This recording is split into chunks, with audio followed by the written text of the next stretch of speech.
Hello, everybody. Welcome to another episode of Spring Fever. As always, it is me, XFL Jim, joined by the one, the only, the incomparable.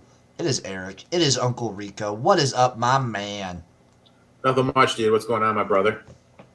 Just getting ready to watch some XFL. 3 days of XFL this week. We're skipping Friday. We got a game Thursday, 2 games Saturday, and a game Sunday. They kind of like rolling that one out on us. So, this episode of Spring Fever, we will be talking a little bit about Week 4 of the XFL, giving you our picks for Week 5 of the XFL, of course, and then kind of like speculating on the USFL and the XFL and just kind of getting a little philosophical with it. So let's start off, not XFL, let's talk USFL.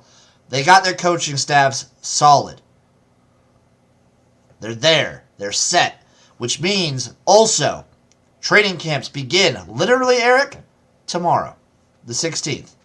All players have to report by the 16th. We're going to get training camps. We're going to get rosters. I want them to kind of make it easy to find. I would love for stuff to be easy to find. I would absolutely love. Interested to see Martinez. Interested to see Bo Scarborough come back. Alex Collins is with the Showboat. He should be pretty entertaining to watch. We'll be able to do like a deep dive and kind of go team by team once these are all finalized this week. It's because you look up on Fox or whatever, they still have a lot of information from 2022. Reuben Foster coming back for my Maulers, dude. Mm-hmm. It's gonna be fun. It's gonna be really. It's gonna be a good time. We're gonna get double spring football. You know, I'm interested to see. I've always liked DiFilippo. I think he's going to do a good job with the Breakers. Interested to see how the Gamblers look now with Curtis Johnson there at the helm. I think Mike Nolan is a good guy to have there with the Panthers, replacing Jeff Fisher, and Mahler's got. What do you think about Ray Horton getting with the Maulers? Dude, I love it, dude. I love it. Compared to what they had last year, that's huge. Basically, anything's improvement from last year for the Maulers. So Skip Holtz has said recently, like, last year coaching in the USFL was, like, he said it was the most fun he's ever had coaching. Really? Maybe that's just because he was actually winning for a change. But I bet spring football leagues are fun to coach in. You kind of know the vibe. You know the vibe. You know what's going on. Travel isn't as bad. Season's a little shorter. I think it's good. I think it's a good little vibe, if you will. Now we just need to get rid of Todd Haley. Yeah, he needs to go. He needs to go fast. Because I want to root for the Showboat so bad, but I just can't bring myself. Watching Todd Haley get mad is way better than a Showboat's win. You're a Todd Haley hater? Very much so. I don't know if I hate him, but he's a very fun person to watch get angry. You know? Why are you being such a dick, dude? Fuck Todd Haley, that's why. So I don't know. I might be feeling the Stars again. I just can't get off the Bart Andrus hype. You just wish you knew how to quit the Stars? No, I don't wish I knew, because they got Case Cookus back. He's back from that leg injury? Yeah. No way. Yeah. Dude, that was awful, dude. He's playing. He's not going to be the same, man. That's going to take a little while, brother. I don't know, man. It's weird that it feels like simultaneously it's been over a year, but it hasn't even been a year since it happened. Dude, that's like really deep, bro. Hey, the USFL gets me feeling deep. That's like deep. That's like some deep high level shit, dude. It's philosophical. We get philosophical talking here. Let's get philosophical talking a little bit about Week 4 of XFL action.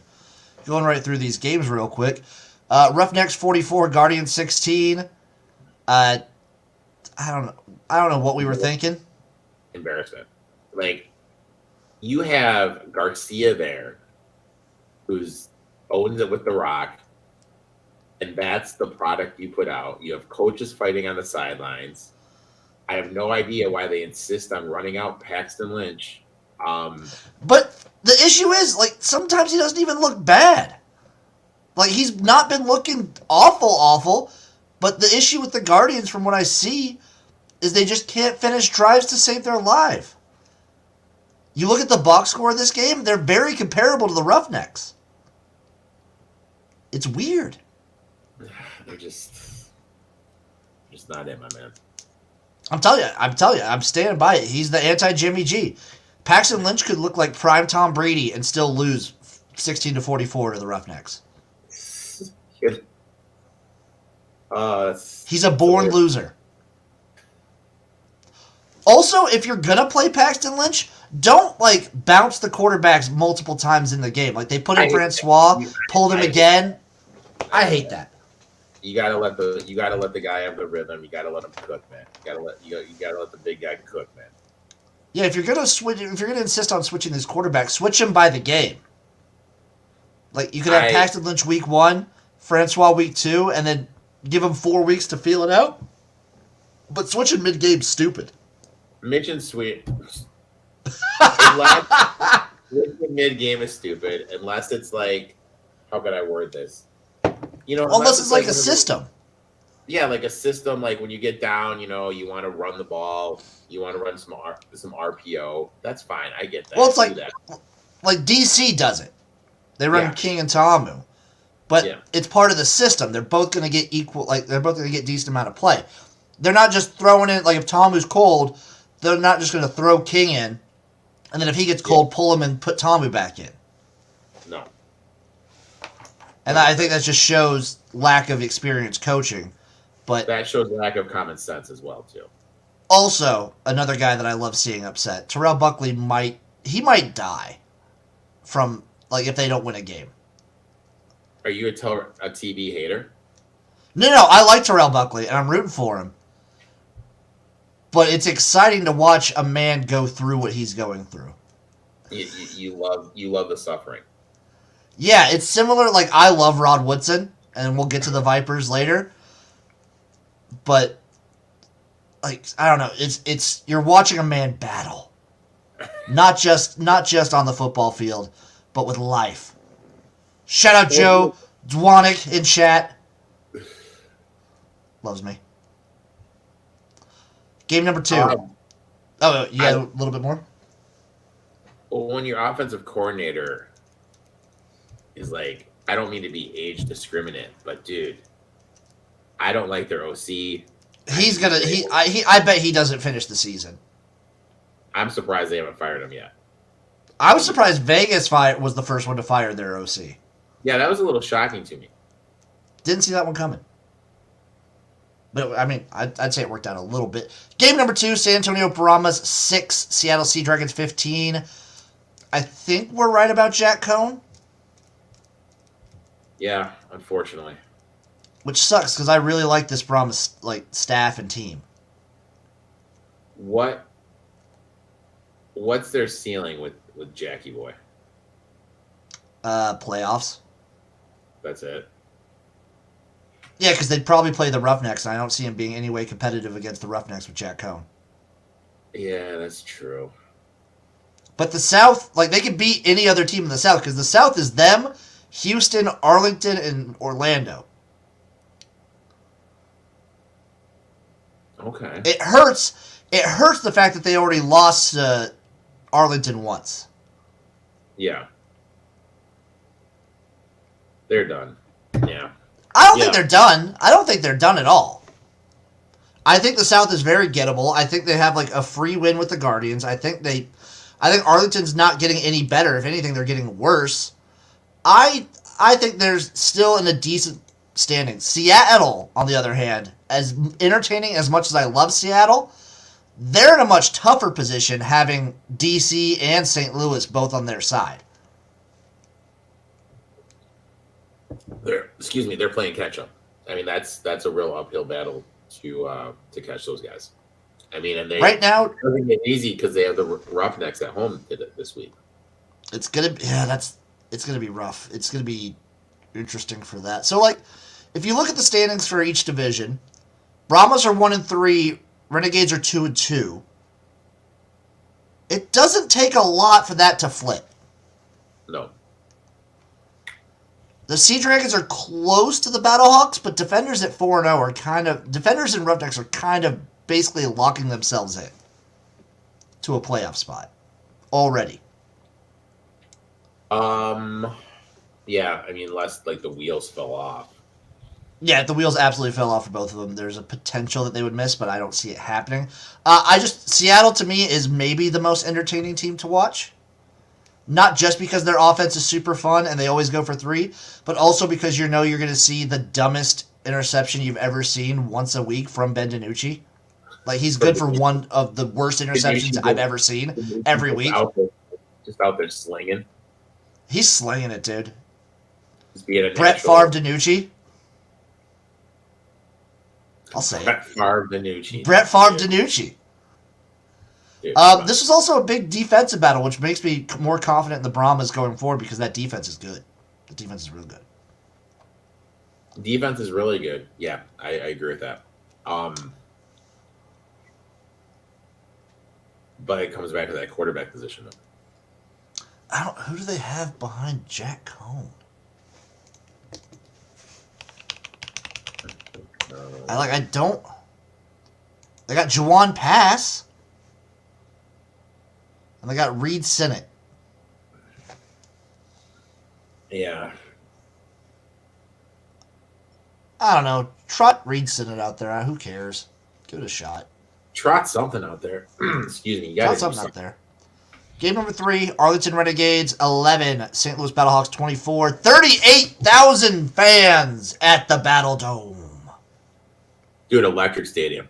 I mean, that place is absolutely electric. And the smartest thing the XFL can do is always have them when they're home in the showcase game, so that way you can see how many fans are in the stands. That way, I think you either put them or San Antonio as much as you can in the showcase. Yeah. San Antonio will, they have only had the one home game. They're playing at home this week. They'll probably have mid-20s. Yeah. Yeah.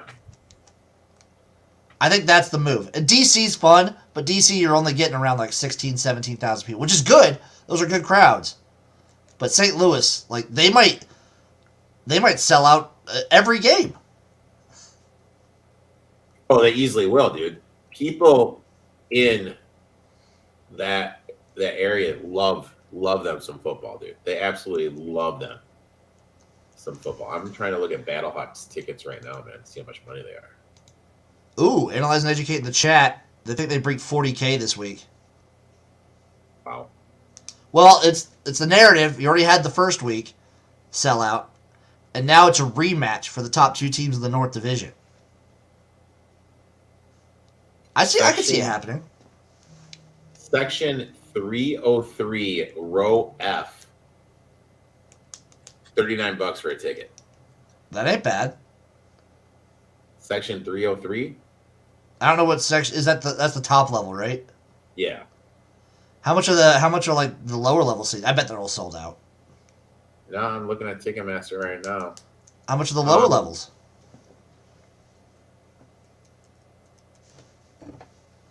I'm seeing some for 36, it looks like. That's not bad. Uncle Rico gonna drive on down to St. Louis? No, that's negative, dude.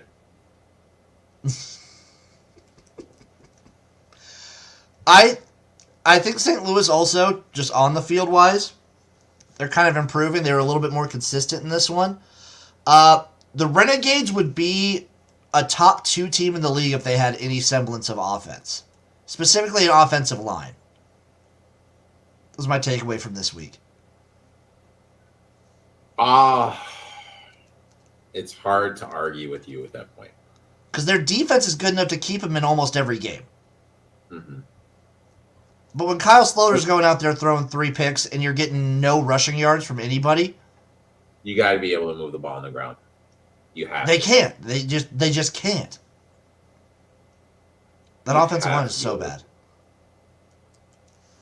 just died off. But they're still in like a decent position to make the playoffs. Just because you have the best defensive coordinator in the world, in the league there. You know what I mean? Wait, Hayes? Oh, no, I thought you were talking about the Roughnecks. I'm sorry.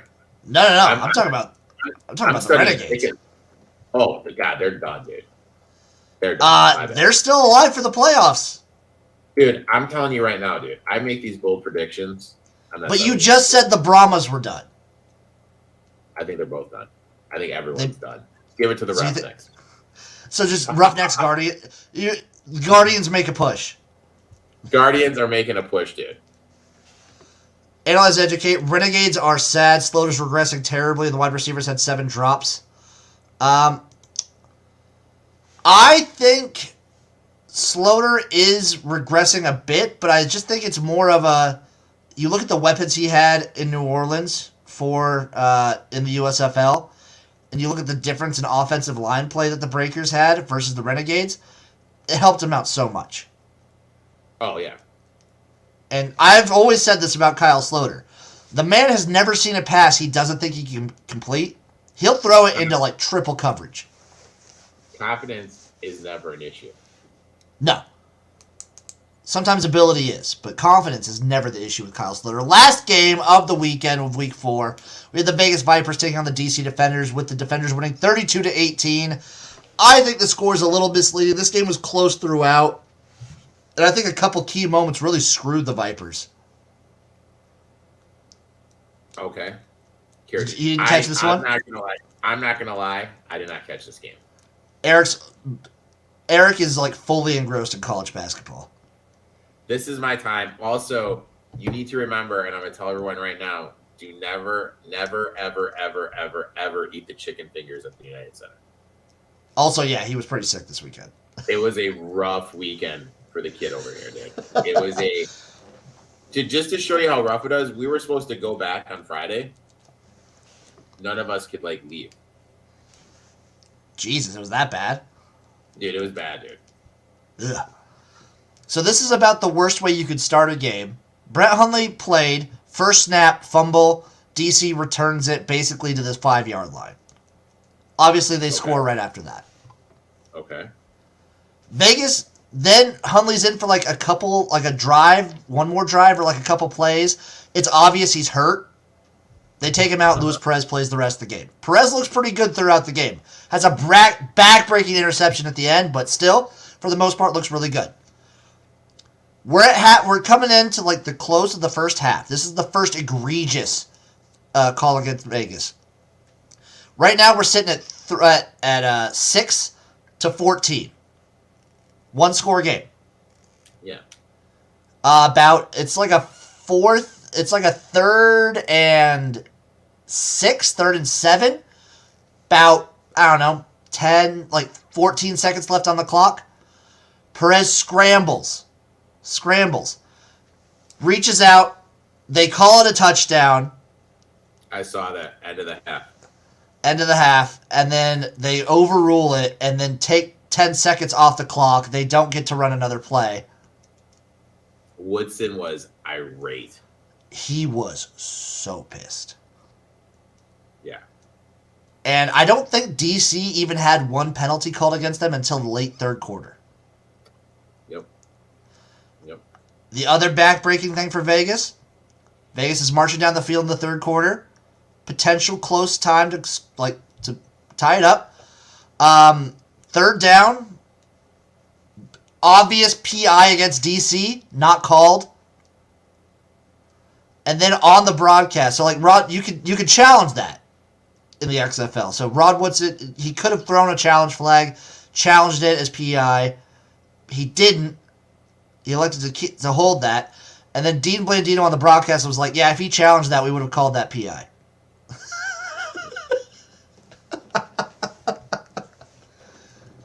Jesus. He was so mad. Rod Woodson was so mad during this game. And I don't blame him, really. He looked like he was ready to break some heads. DC continues their streak. They are still undefeated at home. And they're really good at home. And Tomu played great. King even DC's completed looking so a touchdown pass. DC is looking insanely tough.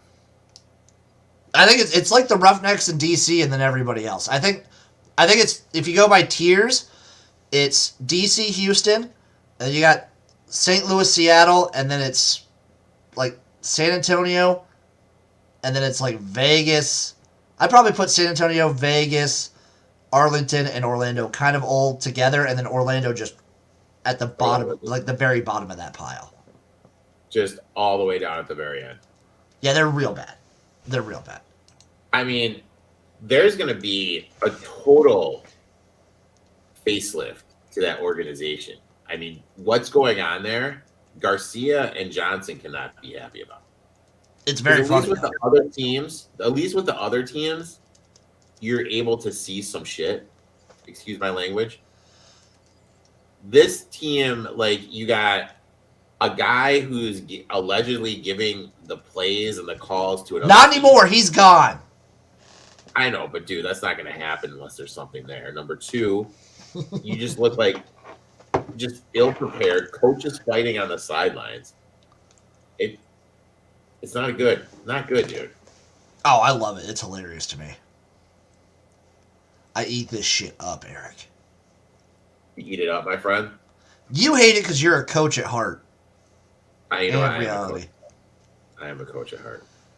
But now, it is time to look towards the future. We put the past in the rear view. Let's look to the future. Week 5. Let's get some lines out there. We start out Thursday night. So what do you think? So this will be an interesting week because this is now the XFL will be going up against March Madness. So Thursday night.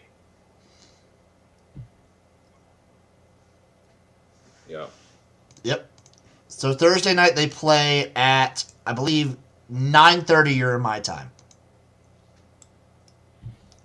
7:30 Pacific.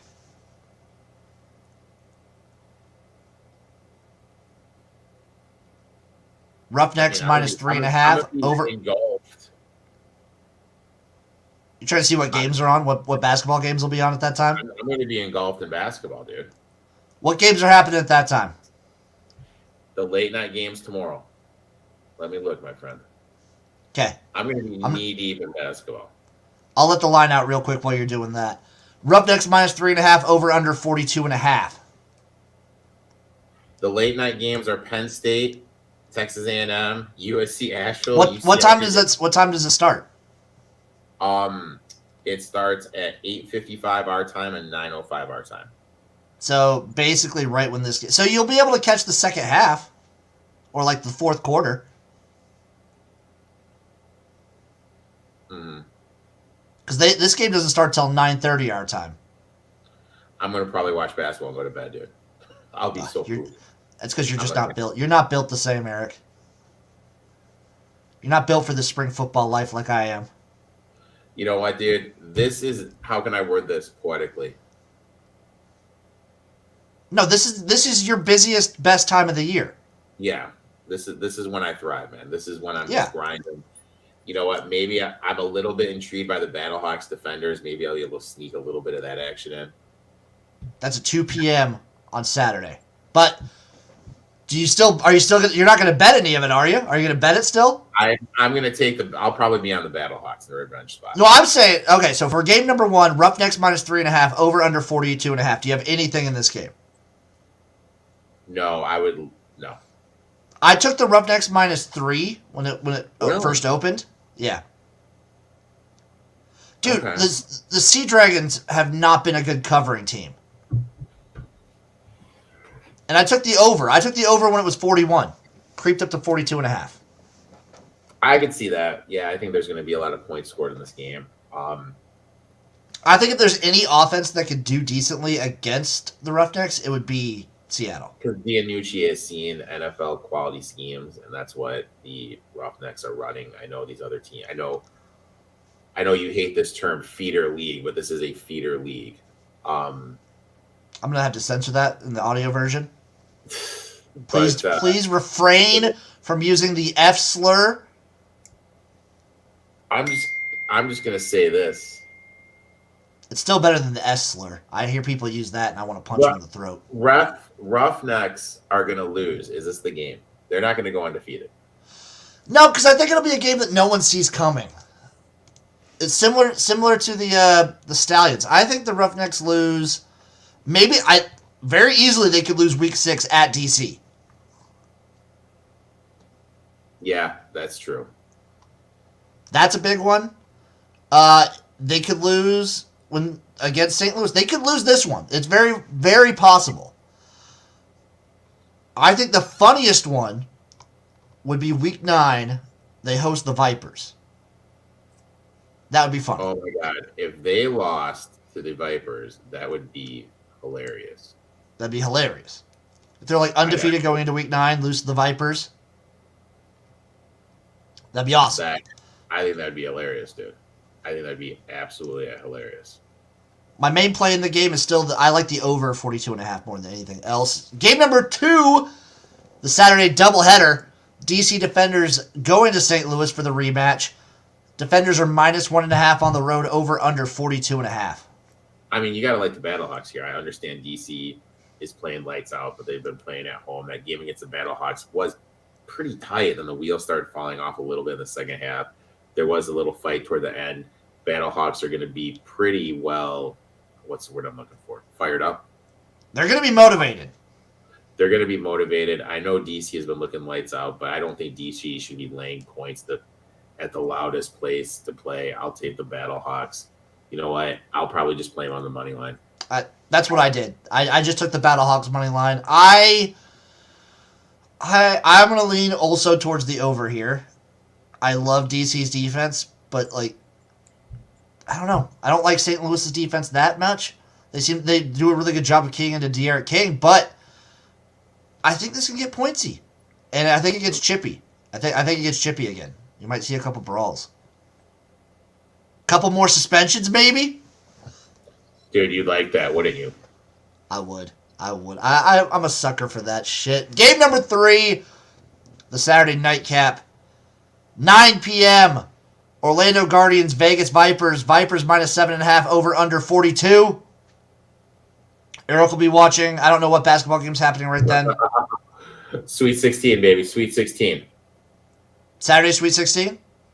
Saturday, round of 32, excuse me. That's what. Okay, round of 32. I wonder what the 9 o'clock game will be. Hey, buddy. Former XFL great PJ Walker just signed with the Chicago Bears. I think that's a good move for the Bears. He's a good backup.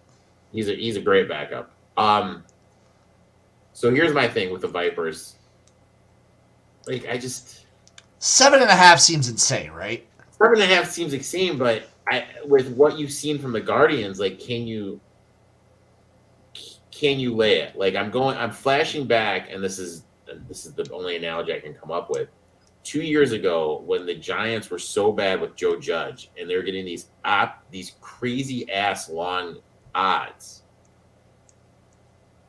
You know what I mean? It's like Louisville basketball this year.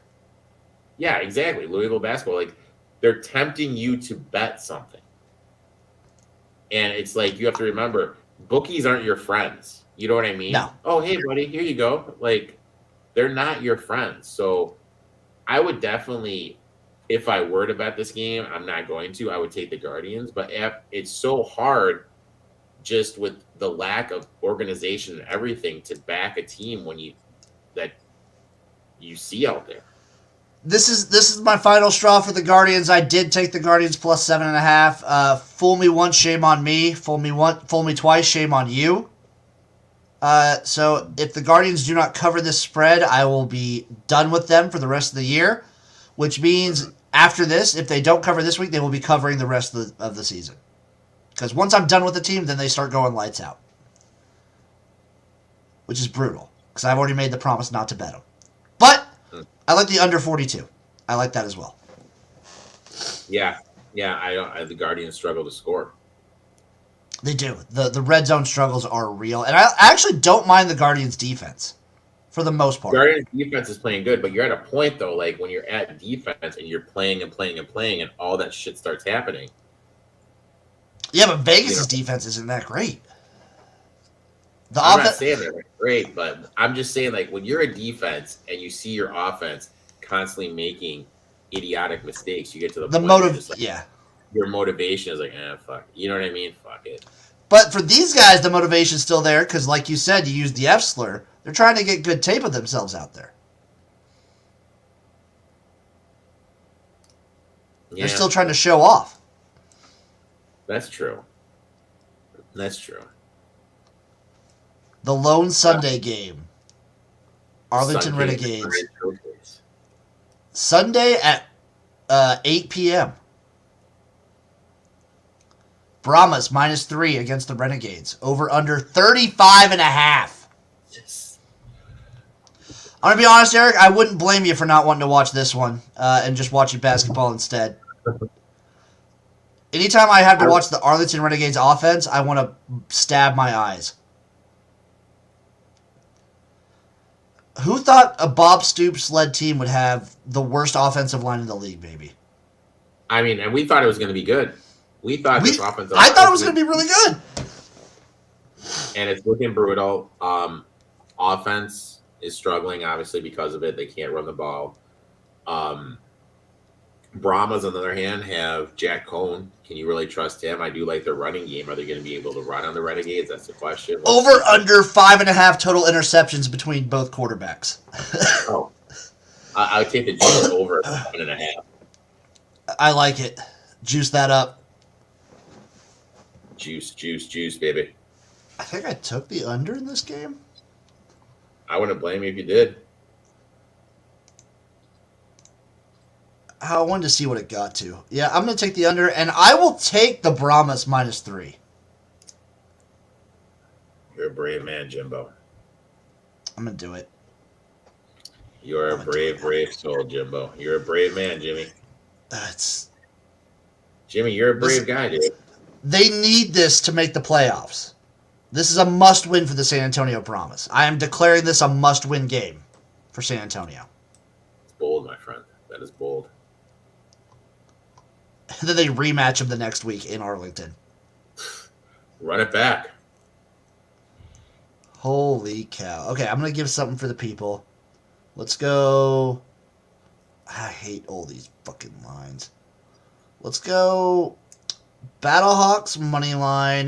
Let me look up the good old book that actually has my own. I'm going to give the people a little XFL gym parlay. Let me see if I can get one for it. Okay, I'm going to go Battlehawks money line. I'm going to go under 35.5, over 42.5 in the Roughnecks Seattle Sea Dragons. And I'm going to go under 42 for Guardians Vipers. Plus 1361. I'll go Sea Dragons plus the 3.5. Battlehawks on the money line. Guardians plus 7.5. San Antonio -3 for plus 1361 as well. Love it. I love it. That's what we do here, man. We get dirty, Jimbo. These, it's going to be very, very telling seeing how the TV numbers and whatnot show up after this week. Yep. It's going to be interesting to see, what everything looks like, what people are watching. I do think these will probably be the most brutal because there's just so many basketball games on. I think as the tournament sort of narrows down and there's less games on, there's a ton of games. Yeah. They're during the day, which hurts. Well, during the day, like the Saturday and Sunday aspect of it hurts, but I like the XFL. I get it that you have to put them on sometime. I like the Thursday late night game. I like Thursday at 9:30. You like that, dude? You're a proponent? Well, I like it when they're playing in Seattle, so you still get all your West Coast and whatnot. Uh-huh. And I think it makes for a better crowd in Seattle. I think you play for your locals. But you're not going up against the big brunt of daytime watching of March Madness. Yeah, that's true. That's true. It's gonna be very telling, very interesting, and then again, I'll reiterate, late April, Like, there's a 2 to 3 week stretch where you get XFL and USFL overlap. So what are you going to do? Have a giant streaming setup. Dude, look at you, dude.